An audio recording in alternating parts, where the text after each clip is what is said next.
de Vitor, Estela, Isabela, Maria de Fátima, temos alguns rostinhos conhecidos aqui, outros que vamos conhecer hoje.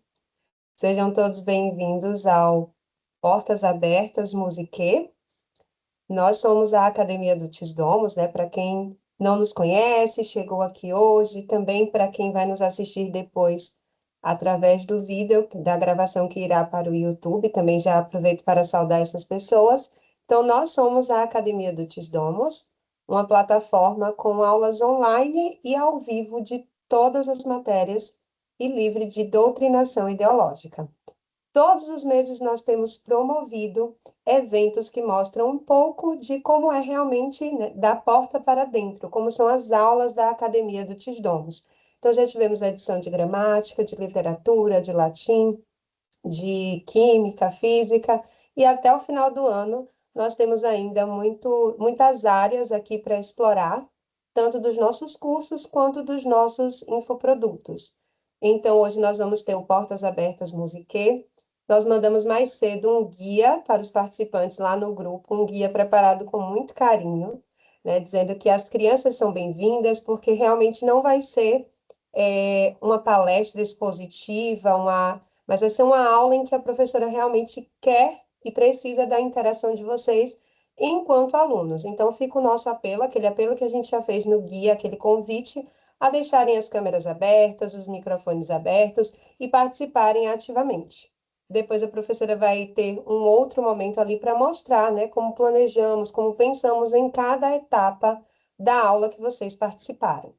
E aproveito também para deixar esse registro, né, e sinalizado de que, ao abrirem as câmeras, né, vocês estejam conscientes de que essa gravação vai para o YouTube depois.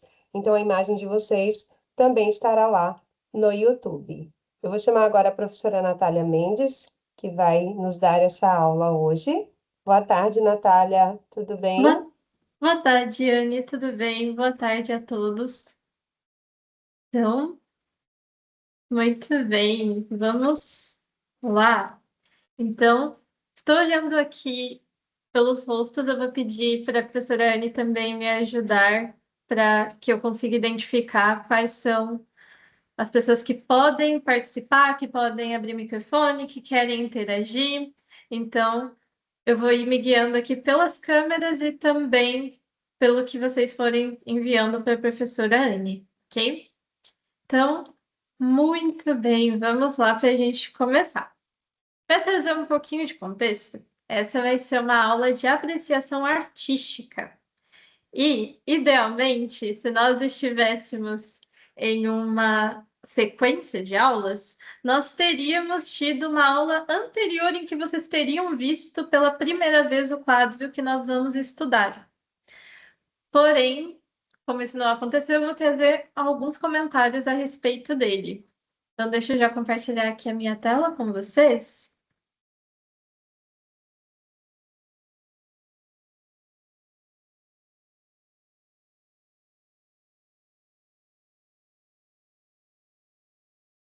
Prontinho. Estão conseguindo ver bem? Sim. Sim? Ah, Sim. perfeito. Então, muito bem. Só Então, licença, Nath, desculpa te interromper. Fernanda, Ronaldo, Mariana de Fátima, Estela, Ana Beatriz sinalizaram aqui que vão poder participar, tá bom? perfeito. Maravilha. Então, aqui, a nossa obra de hoje, ela é A Última Ceia, conforme nós vimos na nossa última aula.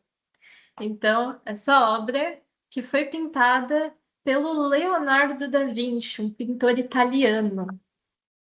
Porém, como a gente consegue perceber aqui, e a gente já ouviu na aula passada, essa obra claramente passou por muitas coisas. Ela teve uma longa vida que fez com que ela estivesse um pouco desbotada.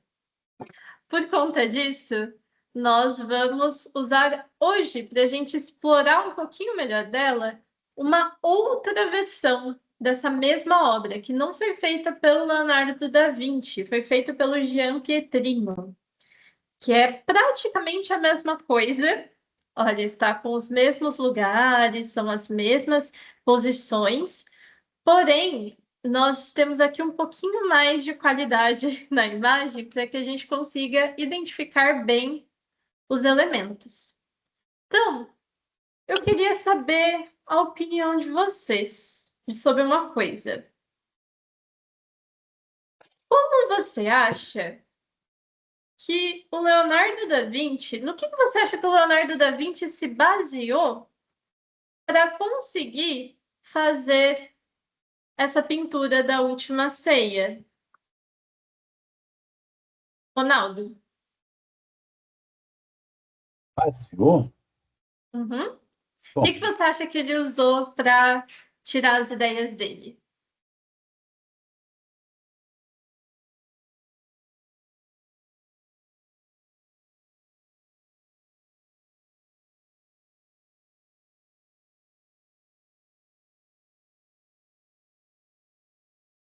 Eu ou não. assim, Pode continuar.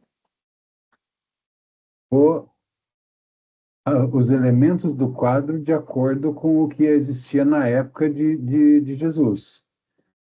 Ou se já é Certo, uma coisa mais da época dele, não sei. certo. Você concorda com o Ronaldo? Stella, você acrescentaria alguma coisa?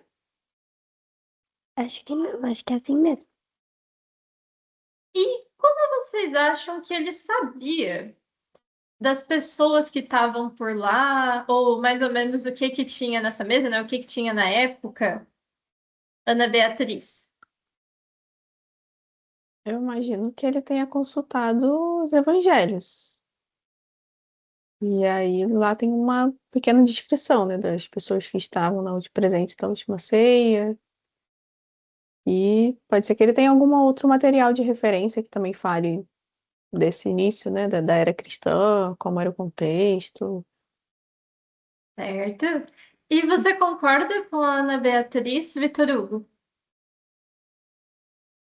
Sim, concordo. Acho que os evangelhos, tipo, narrando bem a cena, mas assim, acho que costumes, tradições também eu acho que podem ser culinária, eu acho que dá para ser coletado também em outras obras, não sei, outras, é, seja escritas mesmo, né, outras obras de arte, enfim, alguma coisa dentro desse contexto judaico. Pode ser uma boa base de consulta, né? Certo. Realmente, para o Leonardo da Vinci criar a Última Ceia, ele se baseou em diversos evangelhos. Então, ele não pegou um único, ele realmente buscou dentro dos quatro o que que tinha ali de descrição para que ele pudesse imprimir na pintura. Então, hoje, o nosso objetivo é entrar dentro da mente do Leonardo da Vinci.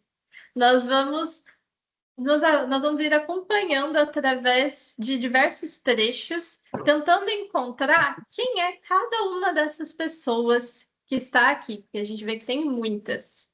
É que a gente nunca mais olhe uma pintura da Última Ceia na casa de alguém, já que ela é uma pintura muito comum, e não saiba identificar quem é cada um dos personagens. Primeiro, vamos identificar o principal. Onde está Jesus nessa pintura, Mariana? Ele está no centro. Ah, tem mais de uma Mariana. Pode ser, pode falar. Não, a resposta é a mesma da Mariana, no centro. Ah, perfeito. Muito bem. Então, realmente, Jesus está aqui no centro do quadro. Então, a partir dele, a gente vai se guiar. A gente vai dizer se ele está aqui mais à esquerda ou à direita, os nossos personagens. E a gente vai usar a descrição das roupas também, para que a gente consiga identificar quem é a pessoa que vocês estão querendo me apontar. Certo? Então, muito bem. Vamos encontrar primeiro Judas, o traidor. Dentro das escrituras, nós encontramos a seguinte descrição: ao cair da tarde, Jesus se colocou à mesa com os 12 discípulos. Durante a ceia, ele disse: em verdade, um de vós vai me trair. Com profunda aflição, cada um começou a se perguntar: serei eu, Senhor? Mas então respondeu ele: aquele que pôs comigo a mão no prato, esse me trairá. Observando aqui a pintura, nós temos alguém, quem você percebe dentro desse quadro que está fazendo esse movimento de colocar a mão no prato ao mesmo tempo que Jesus? Fernanda? Qual deles? É esse de vermelho do lado esquerdo? Vermelho do lado esquerdo. Vermelho com qual Não. roupa? Só para ver qual dos dois. É o de vermelho atrás? O de vermelho atrás. A gente Aqui. tá pelo celular, fica bem pequena a imagem. Tranquilo. Aqui, certo? Então, o de vermelho atrás. E você concorda com a Fernanda, Ana Beatriz? Olha, eu realmente fiquei na dúvida se seria esse ou o outro que tá com o manto verde, né? Mas pelo movimento da mão, Jesus e o do manto verde estariam fazendo o mesmo movimento de pegar, assim. Então eu falaria que seria o do verde, mas.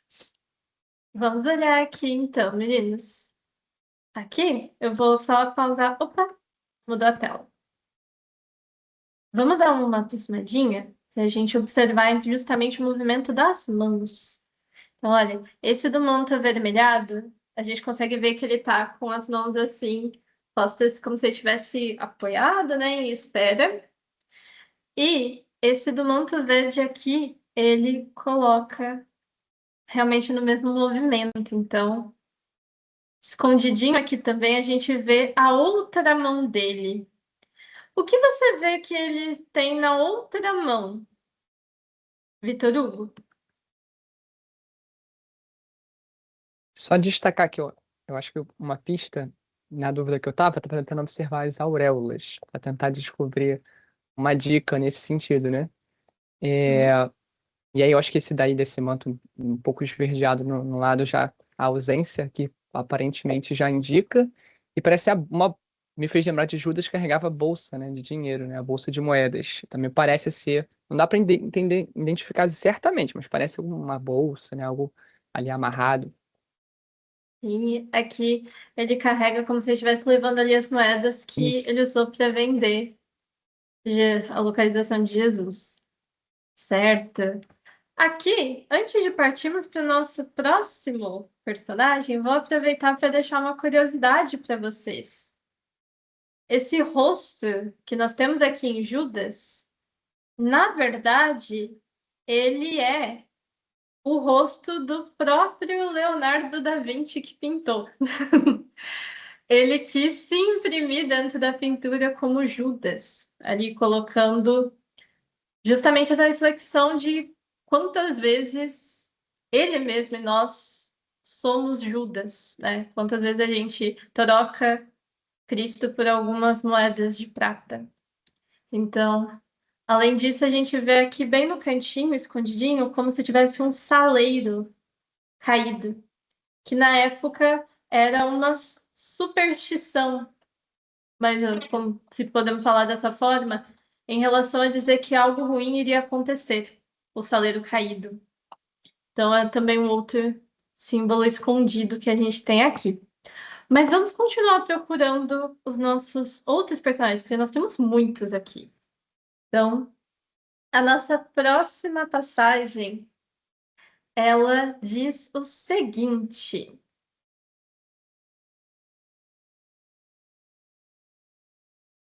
os discípulos olhavam uns para os outros, sem saber de quem ele falava. Um dos discípulos, a quem Jesus amava, estava à mesa, reclinado, isto é, apoiado, ao peito de Jesus. Simão Pedro, então, lhe fez um sinal para dizer: vá, dize-nos de quem é que ele fala. Então ele se reclinou novamente sobre o peito de Jesus e lhe perguntou: Senhor, quem é? Então aqui nós temos a interação entre duas pessoas, elas estão conversando. Nisso, a gente então não vai ter que encontrar um, a gente vai ter que encontrar dois primeiro. Então, pensando justamente nessa pessoa que está próximo o suficiente para reclinar para se encostar em Jesus, mas está conversando com outra pessoa, pelo que a gente viu na descrição, quem você identifica como Pedro e João, essa dupla? Mariana.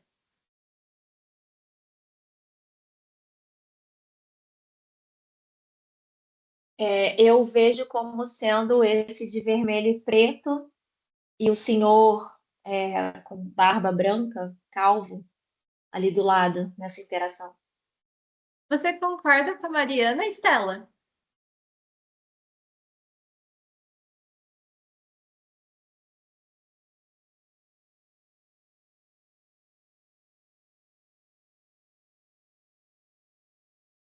Eu não tô conseguindo ver, não tenho certeza se a Estela ouviu ou se ela sinalizou com a cabeça. Eu não estou encontrando a Estela aqui, eu acho que ela caiu. Eita! Ah, não, já encontrei. Agora ela está com o microfone fechado. Estela, você concorda com a Mariana? Tá conseguindo ouvir? Opa, desculpa, professora, que tá super barulho aqui. Imagina. Sim, eu concordo. Perfeito. Então, aqui realmente a gente vê que quem está próximo o suficiente para se reclinar aqui, o discípulo que Jesus amava, João, também é possível ver pelo rosto dele. Aqui vamos nos aproximar para a gente ver os detalhes. Um rosto um pouquinho mais jovem. E aqui também nós temos justamente o próprio Simão Pedro, que tem um detalhe também escondido. Aqui, o que você observa é que João está que Pedro está carregando. Fernanda, Uma adaga atrás?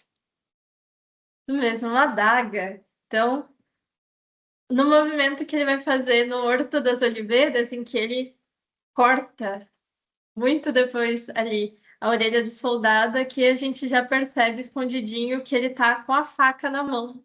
Ele leva em si uma pequena arma. Muito bem. Dentro disso, vamos agora para o nosso próximo. Agora nós vamos para um dos discípulos que, para a gente descobrir quem é ele, nós precisamos ir mais além até do que a cena propriamente da descrição da última ceia. Nós vamos ir para a ressurreição de Jesus, que diz o seguinte: Tomé, um dos 12, chamado Dídimo, não estava com eles quando veio Jesus. Os outros discípulos disseram-lhe: Vimos o Senhor. Mas ele replicou-lhes: Se eu não vir nas suas mãos o sinal dos pregos, e não puser o meu dedo no lugar dos pregos, não introduzir a minha mão do seu lado, não acreditarei. Então, aqui, pela posição do corpo, pela expressão, principalmente a gente ouviu falar muito sobre as mãos, então, pela posição das mãos que a gente tem, qual pessoa que você identifica como Tomé, aquele que pediu para colocar o dedo no sinal dos pregos?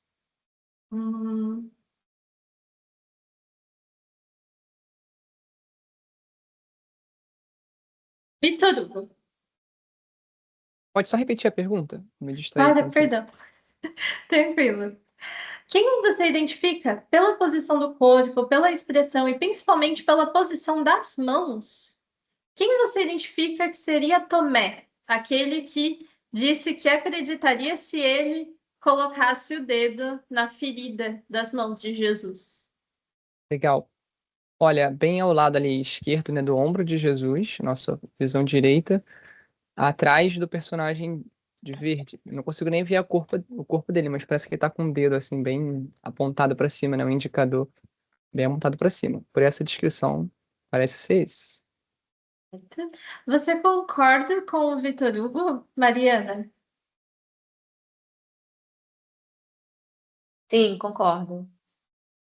Perfeito. Realmente aqui nós temos ele também identificado. E o último que nós vamos encontrar hoje também, porque o nosso tempo de aula está se aproximando do fim, será uma pessoa que estava escondidinha em lá na primeira cena, em uma outra descrição que a gente tem do Evangelho, a gente vai ouvir não somente que os discípulos estão dizendo, serei eu, Senhor, todos estão se perguntando no fim das contas, mas existe uma pessoa em específico que é descrita, que ela faz essa pergunta, que é Felipe.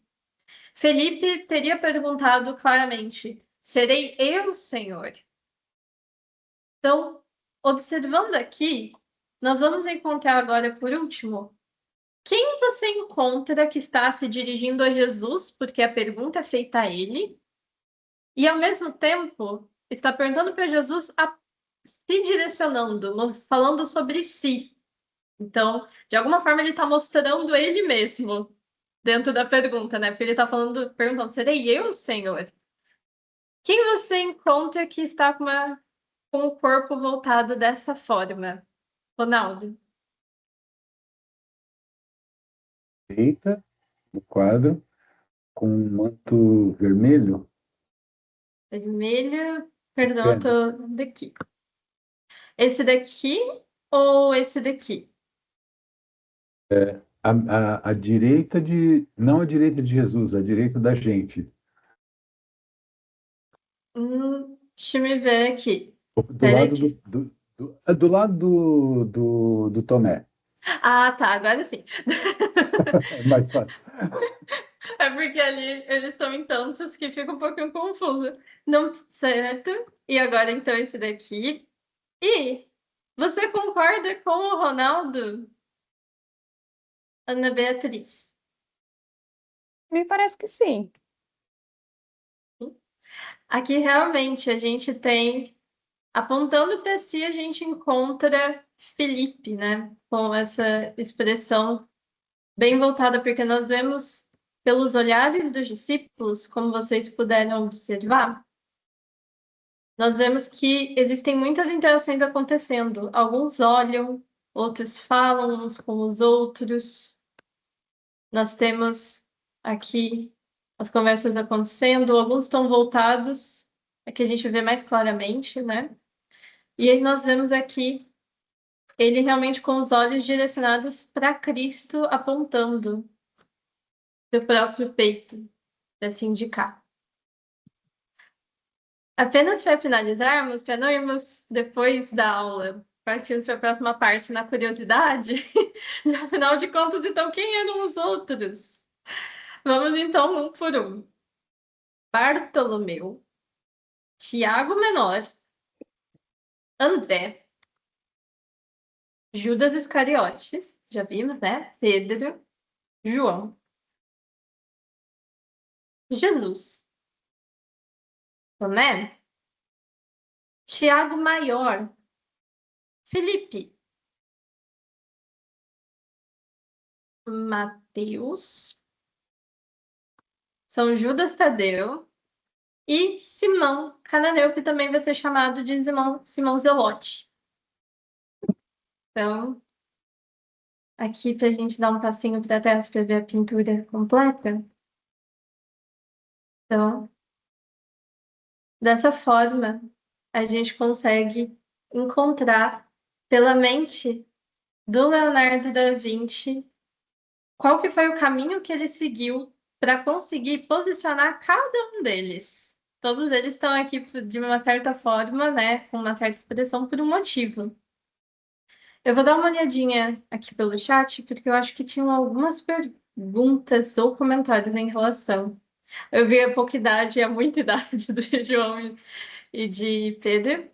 O rosto de Judas está virado para o outro lado, assim, menos iluminado também, na sombra. Sim, ele está bem mais obscuro do que os outros. A gente vê, inclusive, que o rosto de João, aquele a quem Jesus amava, né, que é muito destacado pelo amor que Jesus lhe tinha também, ele está bem claro. Aqui. Eu me pergunto qual seria a minha postura se eu fosse um deles. Realmente me fez pensar bastante sobre a minha relação com Cristo. Essa pintura, ela faz a gente entrar no meio disso. Tiago, o maior, está com cara de Senhor, quer que a gente peça para cair o raio sobre eles. Realmente a gente tem a personalidade de cada um intrínseco.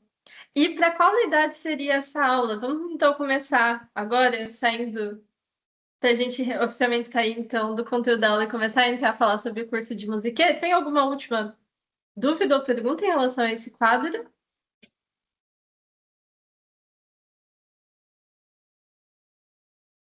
Não?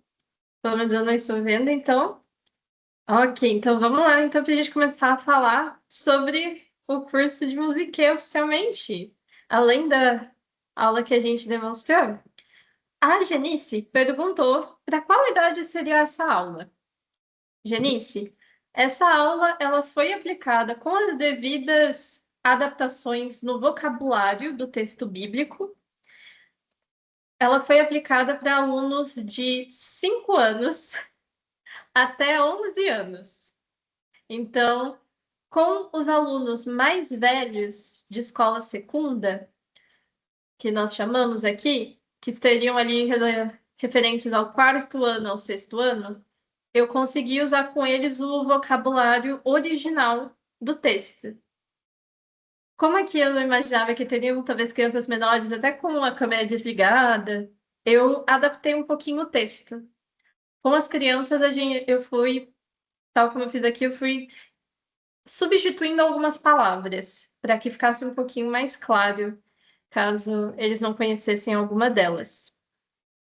Então, foi de 5 até 11 anos que nós fomos. Também com algumas adaptações em relação às informações que nós adicionávamos. Para as crianças maiores, também tinham detalhes sobre a postura de Jesus, que forma um triângulo, esse tipo de detalhe. Então, muito bem. Imagina. Vamos lá, então, para a gente ver a respeito do que é musiquê, por que ele leva esse nome? Então, eu não sei se foi uma pergunta que vocês se fizeram quando viram ali no anúncio do Instagram Portas Abertas Musiquê, mas a palavra musiquê, ela vem do grego. E ela basicamente significa artes inspiradas pelas musas, que seriam ali em torno da poesia épica, história, poesia lírica, tragédia, mímica, dança, comédia, astronomia e, claro, a palavra mais próxima, a própria música. Então, todas essas matérias, em si, elas formavam o que a gente vai chamar de paideia, que é o que a gente vai entender por humanidades, a formação dos homens para que eles possam compreender o que é bom e belo, para que eles se tornem virtuosos. Todas essas matérias, elas são, de alguma forma, trabalhadas, e hoje em dia de formas diferentes, em diferentes matérias, mas dentro de musiquê a gente vai se preocupar principalmente em apresentar a parte da arte visual e também da própria música. Aqui eu deixei para vocês uma referência minha em relação a como eu gosto de explicar o curso de musiquê. O propósito do nosso curso é formar um imaginário e o gosto das crianças, para lhes oferecer referências sólidas do que é belo. Porque tantas vezes nós vemos, e eu entendo completamente essa crítica, eu imagino, vocês podem até mandar aqui pelo chat se vocês também já passaram por isso. Muitas vezes nós vemos as crianças, os adolescentes ouvindo músicas tão ruins, com letras tão ruins, ou mesmo as crianças com melodias tão bobas, que geram tanta hiperatividade nelas, que geralmente nós tendemos a falar, nossa, isso é visivelmente ruim. E as crianças, ouvindo que nós dizemos isso, elas replicam. E que bom que elas também conseguem saber que é ruim. Mas o problema é quando as crianças estão replicando algo como um papagaio e não tendo uma referência clara de isso não é bom por conta disso. Isso não é bom porque eu sei, eu conheço o que é uma música boa, eu sei o que é uma bela pintura. Eu tenho na minha mente referência suficiente do que é verdadeira arte. Então eu sei olhar para um desenho, para uma obra que não é bonita, como até a gente colocou no Instagram. Eu não sei se vocês participaram do teste, mas eu consigo olhar para uma coisa e eu consigo falar que aquilo não é bonito. Ou que aquela música não é tão boa assim. Muito diferente de simplesmente falar, ah, não, essa, essa música é ruim. Tá, mas ela é ruim. Mas o que é uma música boa? E a criança também não sabe. Ele dizia que era preciso que as crianças se acostumassem com boa música, porque do contrário seria tarde. Exatamente, Rafael. As crianças precisam ter o imaginário formado e logo, para que elas tenham boas referências de beleza. Com isso, a gente divide para conseguir introduzir essa beleza no cotidiano dos nossos alunos. A gente divide a estrutura das nossas aulas entre dois nichos. As aulas são 2 vezes na semana. E um dia ela é voltado totalmente para a apreciação musical e um dia é voltado totalmente à apreciação artística. Então, no musical, nós contemplamos tanto as obras de forma isolada, quanto, por exemplo, nesse momento, vou partilhar com vocês, nós estamos acompanhando o início da ópera. Então, os alunos estão assistindo Orfeu, de Monteverdi. Então, nós tanto ouvimos e estudamos, quanto nós podemos também assistir à apresentação, como é o caso, ou até mesmo de grandes balés, que nós vamos ter com Tchaikovsky. Aqui, em apreciação artística, nós passamos tanto por pinturas quanto por esculturas. E vou deixar um detalhinho depois para comentar com vocês também de apreciação artística, que também é uma possibilidade para ela. Ok. Dentro das nossas aulas, a gente trabalha essas duas coisas. Mas, afinal de contas, Natália, como é que vai identificar, né? O que é ensinado em cada momento? Como que isso é organizado? Bom, nós seguimos aqui. Aqui é a academia, nós nos baseamos no método da Charlotte Mason. Então, nós dividimos por ciclo da história.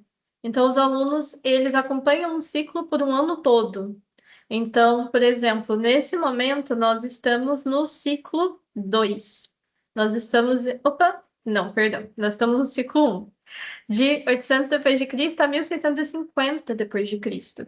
Então, é feito todo um caminho do mais antigo para mais próximo de 1650, para depois eles pegarem o gancho no ano seguinte, para que eles vejam a evolução da música, das pinturas, do estilo, e vão conseguindo, assim, comparar também. Poxa, um artista que pintava nesse período, olha também como a música era feita. O que tem de parecido nisso daqui?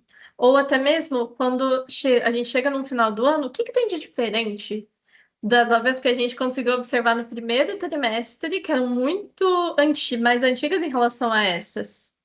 O que evoluiu? O que mudou? Então, nós vamos acompanhando e assim a gente gera uma oportunidade também para os alunos que estão estudando história, seja na sua própria escola ou dentro de casa, se são homeschoolers, ou até mesmo aqui com a gente, se eles estão no curso de história, de fazer certas ligações. Como, por exemplo, aqui eu trouxe para vocês observarem uma obra que nós estudamos no ano passado com os alunos, enquanto o curso de História estudava a Primeira Guerra Mundial. Essa daqui, ela é uma das versões que nós temos da Pietà. Ela foi feita por um artista brasileiro chamado João Turim, no período em que ele estava na França. E falando muito brevemente sobre essa obra, que rendeu muitas aulas e muita discussão sobre ela, João Turim coloca ao fundo os nomes dos soldados abatidos na Batalha da Primeira Guerra. E logo abaixo ele coloca, puxa, aqui uma frase muito comum que nós ouvimos muito durante a Semana Santa, as Lamentações de Verônica, dizendo: vinde vede se existe uma dor que se compare à minha. Então, os alunos conseguiram realmente adentrar nisso e pensar também sobre o que eles estudavam, sobre a grande tragédia que eles estavam estudando, a grande tragédia que é a guerra. Então, a arte tem o poder justamente de nos levar muito mais imersos e tocar em lugares muito mais profundos, que talvez os dados que a gente tem não alcançam. Então, aqui só para vocês terem um pouquinho mais de contexto de como que a gente vai fazendo esse processo, mas que a gente também faz dentro da própria história ali da arte que a gente vai acompanhando. Mas, para a gente entender como vocês observaram, aqui a gente tem uma citação, mas falando um pouquinho por cima dela, nós acreditamos, assim como a Charlotte Mason, que nenhuma criança, nenhum aluno deve estar silencioso. Então, deve estar silencioso em aula. Pelo contrário, eles têm que participar. Então, por isso, o tempo todo, como vocês fizeram, eles precisam estar pensando, eles precisam estar se questionando e falando e observando, até mesmo coisas que vão além do que foi apresentado. Tem que participar o tempo todo, porque quem está falando, quem está pensando, está aprendendo. E todo estudo é uma pequena batalha. A gente vai começar com batalhas menores e depois nós vamos evoluir para batalhas maiores. Então, eu já vou responder a pergunta da Janice, porque é muito interessante. Eu já vou comentar a respeito. Então, o primeiro passo que a gente faz com os alunos é exercitar os sentidos deles. Então, como eu comentei, inicialmente aquela obra que nós estudamos, a Última Ceia, ela teria sido apresentada com, basicamente, sem nenhuma grande contextualização, eles iriam realmente olhar por cima. O que que eu tô vendo? Ou, no caso de apreciação musical, o que que eu ouço? Quais são as emoções que isso me traz? O que que isso me lembra? Isso me parece com algum som que eu conheço? Eu já vi essa obra em algum lugar? Então, aqui, por exemplo, o primeiro passo que seria nessa obra seria que provavelmente eles descreveriam inicialmente como uma menina, dois meninos, talvez um mais velho, um mais novo, com um cenário bucólico, e assim por diante vão aprofundando. Então vamos olhar de novo, agora vamos focar nessa pessoa aqui, agora nessa. Até que a gente realmente chegasse a descobrir que existe ali uma história sendo contada, né? Então, uma história de uma decisão que essa menina precisa tomar. E uma vez que o olhar deles já foi treinado, a gente passa para a segunda etapa das aulas, que nós vamos começar a aprofundar esse repertório. A gente tem um olhar um pouquinho. Agora que a gente tem um olhar bom, a gente vê detalhes assim, rápido, vamos aprofundar um pouquinho mais. Então, aqui, alguns dos exemplos das coisas que a gente trabalha são, no caso das cores, o que que elas simbolizam, geralmente? Porque as cores elas são escolhidas por um motivo. O que que ali a gente tem o círculo cromático que eles usam? Qual é a diferença entre uma cor fria e uma cor quente? O que que é uma saturação? Vamos fazer aqui uma tabelinha juntos de saturação para a gente conseguir medir como que isso vai mudando ao longo do tempo. No caso de música, a gente vai aprofundando os instrumentos, a variação que eles têm em relação a eles. Como que dá para a gente interpretar partes diferentes de uma obra? Como aqui no caso, a gente tem o exemplo de alguns materiais que foram usados em Pedro e o Lobo, que a gente fez todo um caminho com eles para passar até chegar a todas as etapas dessa música, já que cada parte dela fala sobre um personagem diferente e é uma parte diferente da história. Mas, aqui já aproveitando, em si essas são as etapas que a gente aprofunda e como a gente vai dividindo de acordo com a turma, de acordo com a idade. Deixa eu tirar daqui para eu conseguir agora sim ver vocês e responder as perguntas. Aqui eu vi que a Janice tinha perguntado: são apresentadas obras sem temáticas religiosas, como as de Degas, Van Gogh e Renoir, por exemplo? Muitas. Muitas, Janice. Na verdade, nós temos uma gama muito grande de artistas. No caso, a nossa preocupação quando nós selecionamos uma obra é que elas sejam obras belas. Isso é indiscutível. Então, sejam obras que vão trazer um bom referencial para os alunos. Especificamente, eu trouxe A Última Ceia, porque eu imaginei que seria uma obra interessante de vocês conhecerem como é trabalhada uma obra mais complexa, com vários personagens, que exige um pouquinho de aprofundamento neles. Porém, essa semana mesmo nós acabamos de terminar a Escola de Atenas, do Rafael. Então, nós passamos por diversas obras, incluindo esses artistas mencionados, nós passamos tanto na música quanto nas pinturas. Então, de acordo também com é selecionado também de acordo com a idade dos alunos. Então, a variar pela idade deles, as obras selecionadas podem variar um pouquinho, mas são apresentadas assim.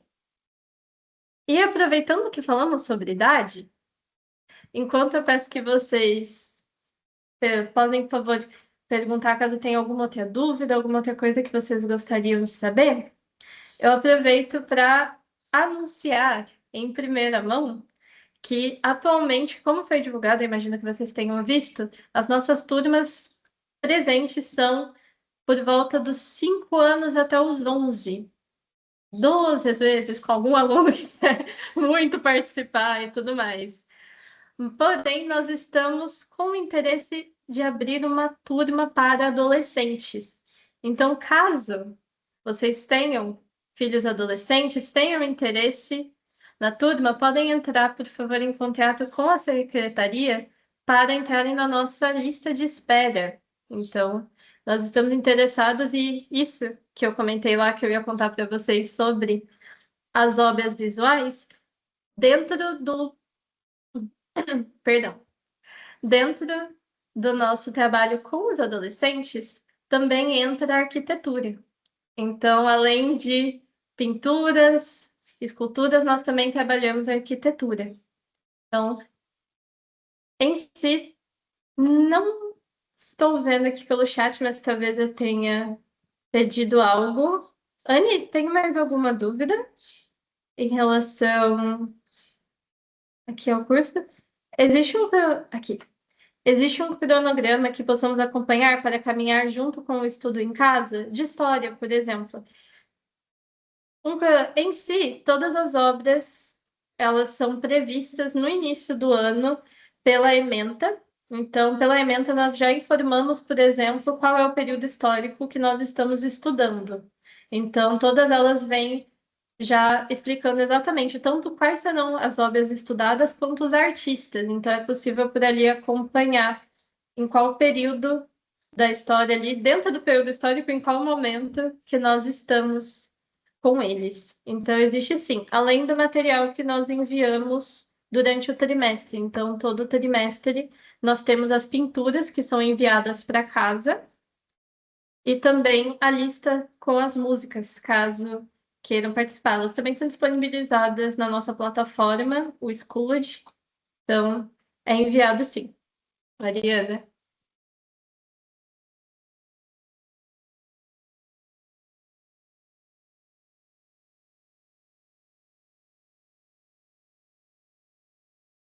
Eu não vi mais nenhuma dúvida aqui. Não. Também, havendo dúvidas, vocês podem entrar em contato com o atendimento. Já também lembrando que durante todo o mês de agosto, o curso de música ele vai estar com condições especiais. Então, continuem lá no grupo, porque nós vamos enviar a gravação, se você quiser anotar algum detalhe que você não conseguiu pegar aqui, né, rever alguma parte do planejamento, continuem lá que nós vamos mandar essa gravação e também enviar essas informações sobre as condições exclusivas para esse mês, né? Só durante o mês de agosto, o curso de música vai estar com essa promoção, nessa condição especial. E também agradecer, né, aproveitar esse momento para agradecer a todos que estiveram aqui presentes, que participaram, também os que não puderam participar ativamente, mas que estavam aqui conosco, ouvindo, anotando as suas dúvidas, enviando no chat. Agradecer também a quem nos assiste pelo YouTube, pelos nossos canais, e reforçar o convite de vocês continuarem nos acompanhando no Instagram, nas demais redes, porque todos os meses temos alguns eventos e é por lá a nossa comunicação principal sobre esses eventos. Também agradecemos à professora Natália pela aula excelente que ela nos deu, que nos propôs não só observar, contemplar uma obra de arte que a gente vê, né? Acho que tantas casas têm, na casa da minha mãe mesmo tem esse quadro, né? Uma réplica, claro. E às vezes a gente não para assim para observar. Acho que eu nunca parei para observar. Será que aquele ali é Pedro? E assim, a gente teve essa oportunidade, uma oportunidade também de refletir, né, sobre a postura de cada um ali, sobre pensar como o pintor pensou ao escolher cada elemento, cada cor e cada gesto. Então, a professora Natália, nosso muito obrigada.